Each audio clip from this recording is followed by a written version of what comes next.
Assalamualaikum warahmatullahi wabarakatuh. Good evening, everyone. How are you today? Hopefully, you will be very fine and great.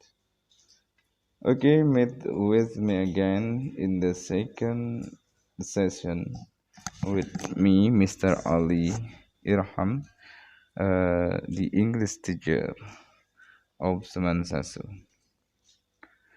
Okay, today or this time, this golden opportunity, I would like to continue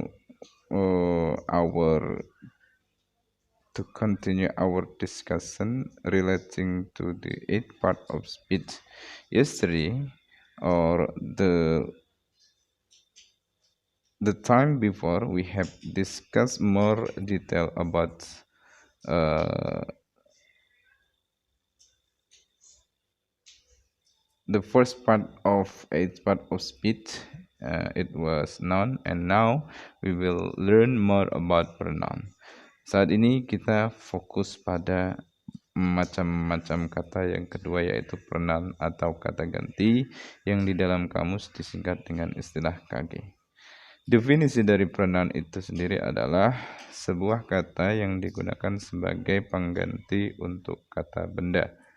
Jadi, saya ulangi lagi, pronoun atau kata ganti sesuai dengan artinya kata ganti, yaitu sebuah kata yang digunakan sebagai pengganti untuk kata benda. Jadi posisinya ini, pronoun ini adalah pengganti dari part yang sebelumnya, yaitu noun, sebagai pengganti kata benda.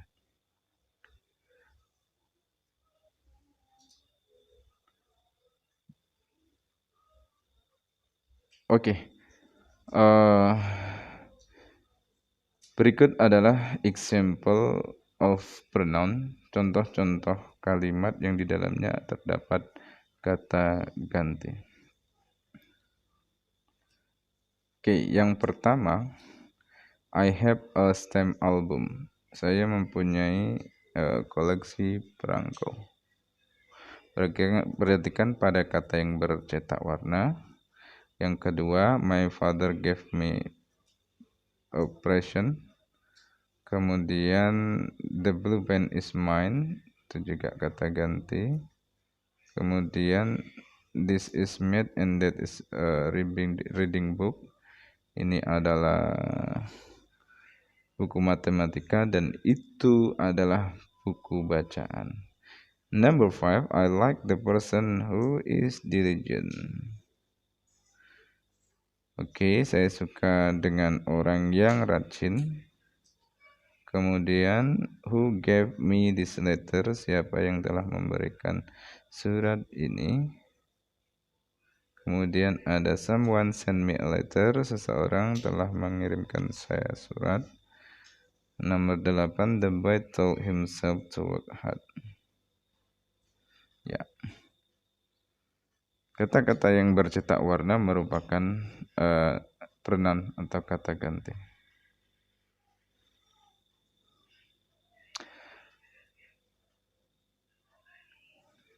Baiklah, untuk lebih jelasnya mari kita kupas tuntas satu persatu terkait dengan kalimat-kalimat berikut ini, yang mana di dalamnya terdapat pronoun atau kata ganti. Yang pertama, I have a stamp album. Perhatikan kata I. I merupakan pronoun atau kata ganti untuk menggantikan kata benda, kategori orang. Nah, I di sini posisinya sebagai subjek, maka seringkali disebut di dalam istilah grammar itu sebagai subjek dari kalimat, disebut dengan subjective pronoun, yaitu kata ganti yang posisinya di dalam kalimat sebagai subjek. Nah, fungsi dari I itu sendiri adalah sebuah kata yang digunakan sebagai pengganti untuk kata benda, kategori, person, dan posisinya sebagai subjek di dalam kalimat. Baiklah, untuk lebih jelasnya agar kita tidak ragu lagi apakah I itu termasuk kata ganti, kita cek di kamus. Ya, tepat sekali. Kita dapati di sini ada simbol KG, artinya kata ganti. I merupakan kata ganti yang maknanya bisa saya, aku, atau gua. Contoh di dalam kalimat lagi, I'm sick, saya sakit. It is I. Oke. Selanjutnya yang kedua, my father gave me a present. Ayahku telah memberikanku sebuah hadiah. Kata me itu merupakan kata ganti yang posisinya di dalam kalimat sebagai objek. Posisinya di dalam kalimat sebagai objek. Maka seringkali di dalam pembahasan grammar itu me itu disebut kata ganti objek atau objective pronoun yang artinya dia merupakan kata ganti yang posisinya di dalam kalimat sebagai objek. Sedangkan subjek dari kalimat tersebut adalah my father. Okay, checking in our dictionary. Ya, tepat sekali. Me di dalam kamus kita akan menemukan simbol kaki, artinya kata ganti, artinya saya. Namun saya di sini tidak seperti I karena beda fungsi di dalam kalimat. I sebagai subjek sedangkan me sebagai objek. Namun di dalam makna keduanya mempunyai makna yang sama, artinya saya atau aku. Nah, yang pertama ini makna yang kedua. Makna yang ketiga, aku.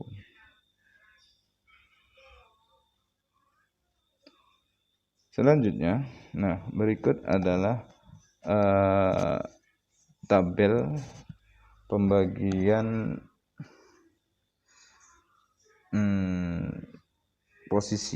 membagikan posisi atau peran sebuah kata ganti di dalam sebuah kalimat.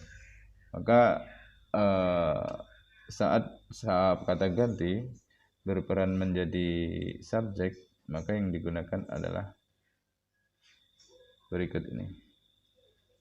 First person, orang pertama tunggal, kita bisa menggunakan I, second personnya you, third person singular he, she, atau it. Kemudian first person pluralnya we, second person plural you, third person plural they. Arti dari first person singular dan plural itu adalah orang pertama tunggal, sedangkan first person plural adalah orang pertama jamak. Sedangkan untuk posisi di dalam kalimat, apabila posisi di dalam kalimatnya sebagai objek, maka yang digunakan adalah opsi kata ganti yang ada di dalam tabel objek. Saya menggunakan me, you, him, her, it, us, you, and them. Okay, the third example of the sentences which is consisting of a pronoun. Contoh kalimat yang ketiga, ya, yaitu the blue pen is mine. Perhatikan kata mine. Mine ini adalah sebuah kata ganti yang digunakan to show the possession, untuk menunjukkan kepemilikan. Maka seringkali di dalam pembahasan grammar mine itu termasuk disebut dengan istilah possessive pronoun. Artinya kata ganti yang menunjukkan possession atau kepemilikan. Ya, mari kita cek di dalam kamus apakah mine itu merupakan kata ganti. Namun sebelumnya kita zoom dulu.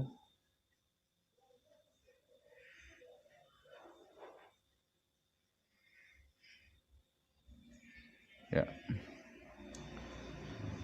Pertama yang kita identifikasi adalah Singkatannya adalah kage. Artinya punyaku, menunjukkan kepilihan milikku. Nah, selain menjadi kage, ternyata mine ini bisa punya kemungkinan menjadi kata yang lain, jenis kata yang lain, yaitu kata benda. Itu juga selain menjadi kata ganti, bisa menjadi kata benda. Artinya apa? Tentunya mempunyai arti yang berbeda, yaitu tambang. Jelas tambang adalah kata benda. Jadi kata mine itu mempunyai dua makna, ada yang menunjukkan kepemilikan sebagai kata ganti, punyaku atau milikku artinya, kemudian bisa menjadi kata benda yang artinya tambang. Next, number 4, I like the person who is diligent. Saya suka orang yang rajin. Oke, perhatikan kata who. Who di sini adalah sebuah kata ganti yang fungsinya adalah untuk menghubungkan dua kata atau kalimat. Kalimat yang pertama, I like the person. Yang kedua, is diligent. Nah, is di sini sebagai pengganti dari orang. Subjeknya I, kata kerjanya like, the person. Nah, who di sini menjadi pengganti dari person, menjadi pengganti dari person.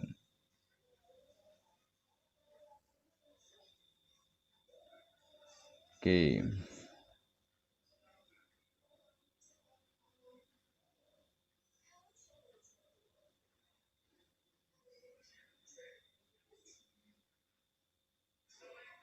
Kemudian mari kita cek apakah who memang benar kata ganti.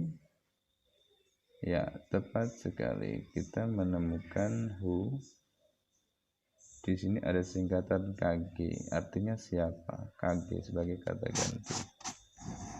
Atau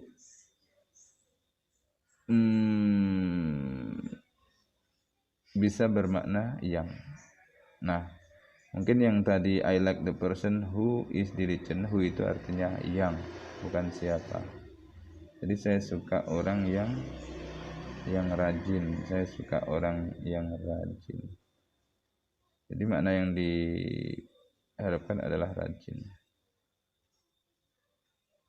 Dan kedua makna tersebut masih dalam kategori kata ganti.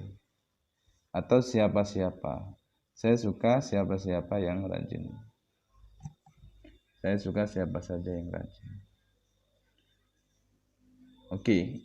The next example of the sentences which is consisting of pronoun is who gave me this letter. Siapa yang memberikan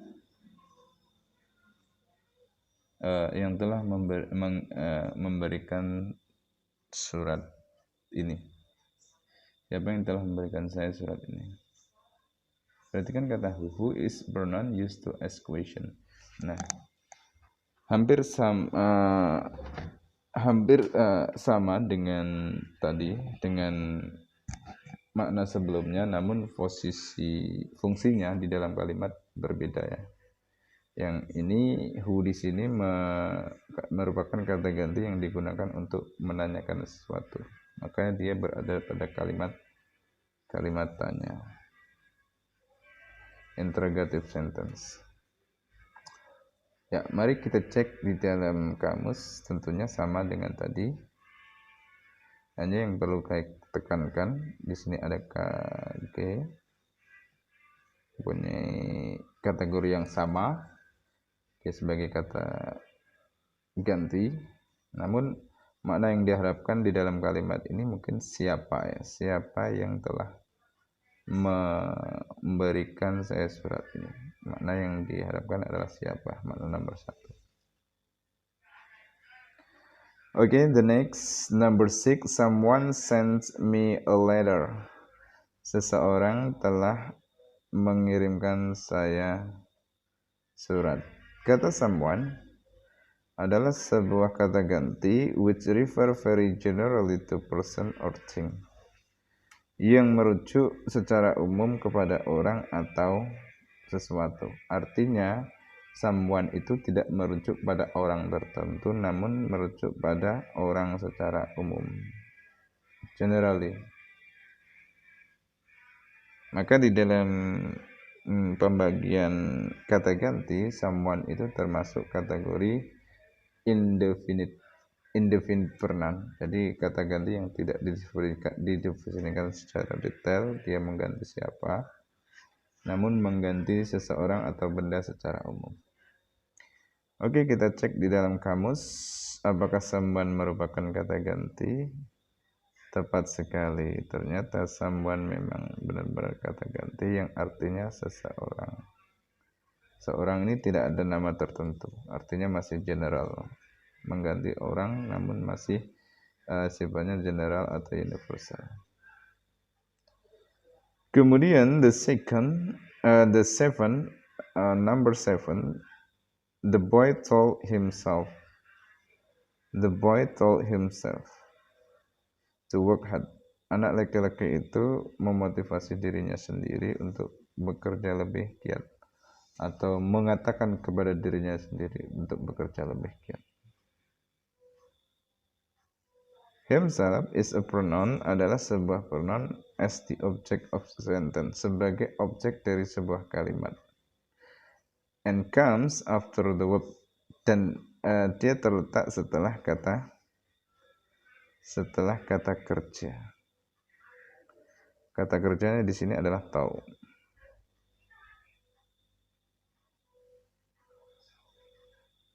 Ini kata kerja, ini himself, kata ganti yang terletak setelah kata kerja. But it refers to the noun or pronoun which is the subject. Namun himself itu kembali ke himself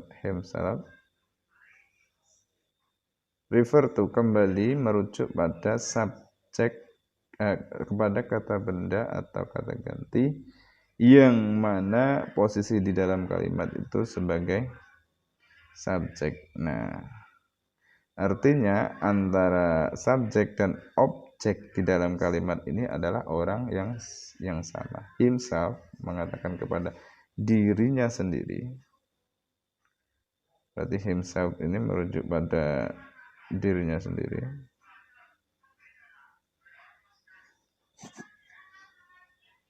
Ya. Ini posisinya sebagai objek. Ini posisinya sebagai subjek. Namun objeknya adalah subjek itu sendiri. The subject and the object are the same person. Subjek dan objeknya adalah orang yang sama. Orang yang sama bisa berposisi ganda di dalam kalimat berikut ini. The boy sebagai subjek, himself adalah sebagai objek. Antara the boy dan himself adalah orang yang sama. Oke, kita cek di dalam kamus apakah himself memang benar kata ganti.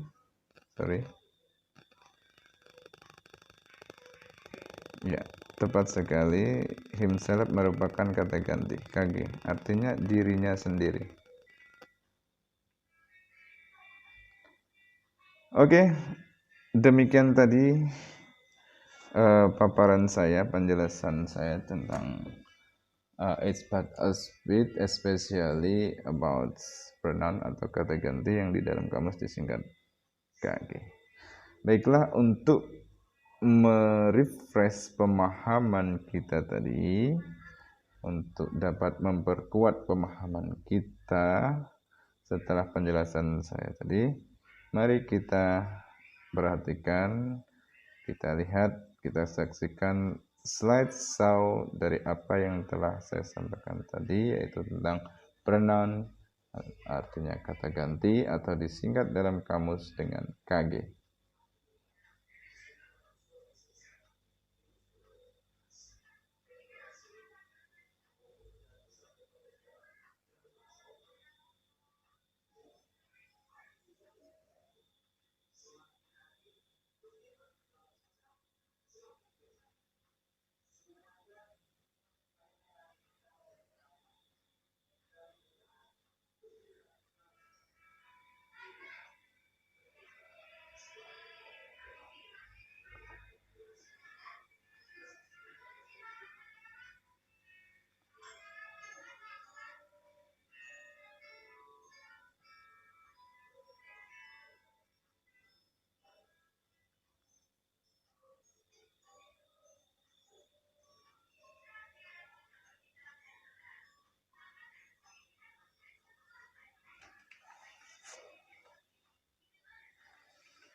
Okay, that's all from me now. That's all what I can deliver to you all. Hopefully, it will be very useful for all person who will be watching this video, and for me especially, and also for you who are very very motivated to learn English. Thank you so much for your attention. I'm sorry for any mistake. See you next time. And the last I say, Assalamualaikum warahmatullahi wabarakatuh.